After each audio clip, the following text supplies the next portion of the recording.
Hello everyone. Okay, today we are going to be talking about the top 5 skills you need to work in tech. And listen, everyone's so different and so unique, so it isn't to say if you don't possess these skills that you aren't able to or it isn't the right industry for you, but I've been getting a lot of comments and questions about what skills do I need to really thrive in the tech industry? What skills do I need to stand out? And today, we are going to cover exactly that.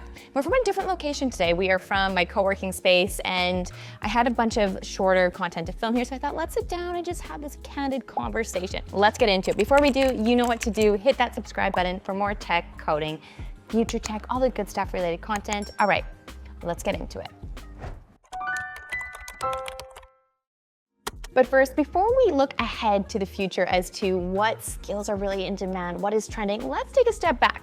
I think it's always really key to do that, taking a look back in history, especially in tech, because it gives away a lot of what trends are coming up and where things are headed. Back in the 1960s and 70s, tech industry was often dominated by huge mainframe computers and a small group of specialists. Programming was often done using punch cards. I mean, like one of these, which is wild. And the focus was primarily on technical skills. This was a very niche market. A lot of people who were in it were very interested from a young age working with computers, and oftentimes people would say, nah, that's not for me. Fast forward to the 80s and 90s, we saw a huge, one of the first kind of revolutions or evolutions, if you will, with tech, which was the rise of personal computers. Now, this era brought tech into our homes, small businesses, expanding the industry. The skills needed started to include not just programming, but also understanding the user needs. We wanted to understand, what does the end user actually want with these products? How can we make them better? Then the 90s and 2000s came. And I mean, we all know what happened during this time, which was the boom or the explosion of the internet and mobile technology. I mean, do you remember? Let me know if you remember what. Do you remember these bricks?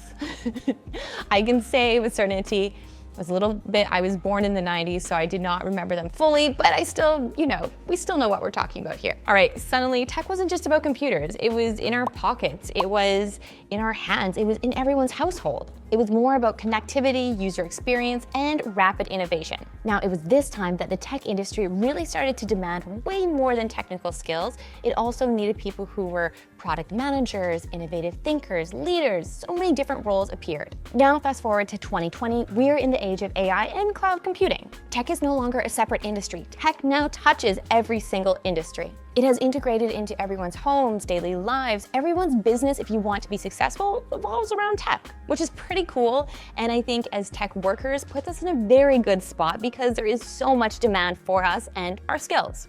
All right, this brings me to skill number 1, which is continuous learning and adaptability. And this is so key because as we just took a look back at history, how quickly tech has really moved and grown and changed, you can think ahead now with Moore's Law, if it is even still, I think it is still relevant, how much faster every year technology is continuing to double and double, and we're gonna continue to see that. Here are 4 things with this skill you really need to succeed. 1 is cultivate a growth mindset. Embrace challenges as opportunities as new tech comes out, rather than just pushing it to the side saying, oh, I'm too cool for that, or oh, it's never gonna happen. Explore it, be curious, which is number 2, literally number 2, which is stay curious. Always keep an open mind and ask the why.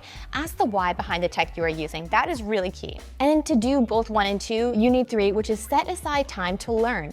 Take initiative, whether it be even through while you're working, because that is part of your work, to learn new skills, to learn about these new technologies. And number 4, which was really threaded throughout all of this, is be open to change. It's sometimes scary, especially as we get more senior in our careers, to being open to change, but it is very key. That's all great, you're probably saying, Tiff, but how do I actually take these tips into action? Here are 4 practical tips. Screenshot this, save this moment, and make sure to lean on them. And I'm going to link some resources down below for these tips so you can actually start implementing them today, because action is key. Skill number 2 is problem solving and critical thinking. And this is not just for developers or programmers anymore. I think we used to talk about critical thinking or problem solving, logical thinking, you can say, that it was just for developers, for people who are coding and in their computers all day long. Other people don't need that. But now more than ever, as we see a lot of these roles getting combined or intertwined, thanks to technology, especially AI, that we see product managers doing coding sometimes. We see coders doing product management. The roles have really overlapped, intertwined. I'm not just talking about coding and product management, but all roles really have. Now more than ever is key to really be open to your critical thinking skills, developing them, and your problem solving skills. That brings up a good question, Tiff, great. How do I develop problem solving skills? That seems like something very difficult to just develop. Aren't you just born with that? Okay, here's a cool thing. You can actually, there's a few different ways, and not all have to involve coding to grow your critical thinking skills. Now the first one does, which is practice coding challenges. You can go on Codecademy, you can go on LeetCode, HackerRank, anything like that, and just practice some coding challenges. That's the obvious way. But there's other ways too. Another way is engage in design thinking exercises. There's some really cool design thinking exercises you can even do online, just Google some, and it will really teach you how to think in a different way. Now, this started out more so for product designers, UX, UI researchers, but it is now, I've seen actually when I was working at IBM, they would make us do this regardless of the role you are in, just to really start moving those muscles in your brain or get you thinking in a problem-solving manner. And a third way is analyze case studies of how tech companies solved major challenges. This is really cool, and I think with AI, this is easier than ever. You can simply start talking to Claude, ChatGPT, whatever the case is, and just having a conversation of, oh, why did or how did Uber solve their problem? And no, the AI isn't going to necessarily give you a perfect answer, but it will allow you to converse if you don't have someone to do that with, in a way where it's like you can really think through how these big companies solve these big problems and the why behind it, going back to the why. And I think this is really key for a few reasons. One, because especially if you're an entrepreneur or business individual, it will teach you to think in a way or see through a lens that a lot of these successful companies saw through. The other way is if you're not necessarily a business owner or entrepreneur, but more so, regardless of that, it will make you become a better leader by thinking in that kind of problem-solving way. That's a really cool tip, and I don't think I've heard that anyone speak about that one before. Okay, coming in at number 3 is effective communication. Effective communication is key. And once again, gone are the days if you are in a technical role where you don't need to rely on communication. That was at one point something that you could be very technical, very good with your technical skills, and just avoid all other skill sets, saying, you know what, I am a pro programmer, I don't need to have good communication. Gone are those days. Now, more important than ever is to have that effective communication regardless of what role you are in. And I think we see this being so important and more in demand than ever because our generations, or generations of under us even, are now coming up with not the best communication skills. We lack writing skills, grammar skills.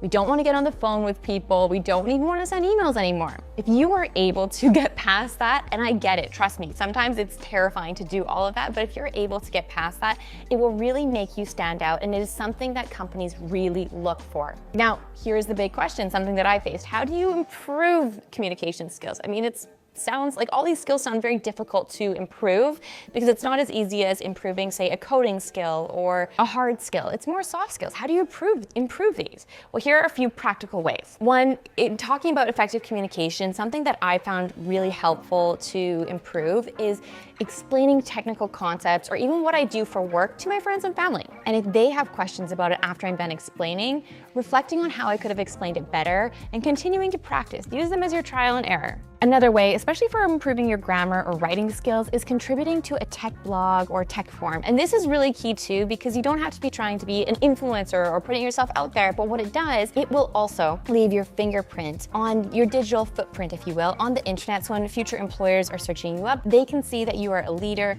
putting your thoughts out there, a forward thinker. So it's kind of a win-win. And another one, which is the most terrifying one for many of us, is volunteer at work to give presentations. I used to hate the thought of this because A, it's extra work, B, it seems really scary, especially with your coworkers if you mess up. No one cares if you mess up. I'm telling you that right now. More people, everyone who's actually paying attention will just be so impressed that you put yourself out there, you're doing it, and you're gonna inspire other people. Skill number 4 is collaboration and emotional intelligence. This is something that I find nowadays oftentimes we don't practice enough of. So what does this exactly mean? Well, here are a few key aspects. One is working effectively in cross-functional teams.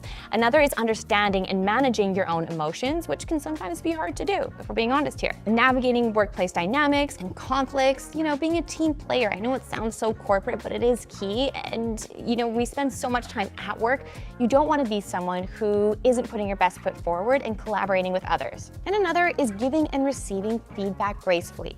Being able to take feedback, understanding people are taking time out of their day to give you this feedback, but then also able to give feedback in a very graceful way where it's coming across actually helpful and useful versus just throwing things out there to people. Now, here are 4 ways to develop these skills. Practical ways. I wanted to make sure I always included practical ways in this video that you can improve these skills because it is so key. Okay, coming in at number 5, we are almost there, but this is ethical considerations and tech impact awareness. And I thought this one was really key to include because more than ever, as tech is growing and moving so quickly, ethical considerations is becoming heightenedly important, especially with AI. Are we making the right decision? How is this impacting people? What is the long-term effects? Not just thinking short-term and about the immediate money and success, but what are the long-term effects of the tech we are building? People who possess this skill and are able to convey that, companies are looking for, because there are too many people who just want to go into their 9 to 5 and then leave, which is totally fine. But when you are there, be invested into the product you are building, the tech you are building. Now, I think this is a really cool skill to develop because it's very interesting, very relevant to what is going on in today's world. And there are a few practical ways that you can really easily enhance this skill set. One is read books and articles on tech ethics and philosophy. And there's so many coming out now. I'll link some down below. It feels endless as to what you can read about it. Another is participate in discussions or forums about the societal impact of technology. A third is consider taking a course on tech ethics or AI. There's so many great courses out there.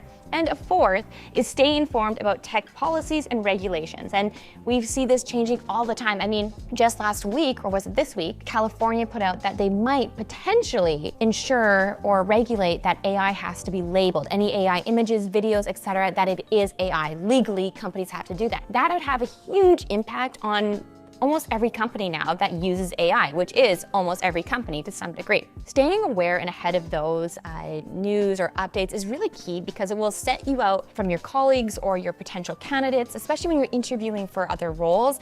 The employer can see, hey, this person really knows what is going on, has their finger on the pulse, finger on the pulse, and is up to date. That is really key and valuable for employers. Okay, those are the 5 tech skills that are most in demand or will be most in demand going into 2025. And you know what's interesting? We didn't list any technical skills.